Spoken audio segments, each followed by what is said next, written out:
আজ কি রান্না করেছো? আজকে দেখো কি রান্না করেছি। দেখো প্রথমেই দেখো বাসন্তী পোলাও, কাজু কিশমিশ দিয়ে বাসন্তী পোলাও,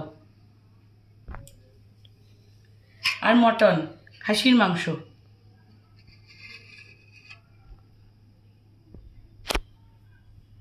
আর আমের চাটনি। আর দিদা তো মটন খায় না, তাই দিদার জন্য ডিমের কষা। আর সকালবেলায় ঘুগনি করেছিলাম লুচি দিয়ে। এই রান্না হয়েছে। মটনটা কেমন হয়েছে দেখো, আর একবার দেখাও মটনটা কেমন হয়েছে।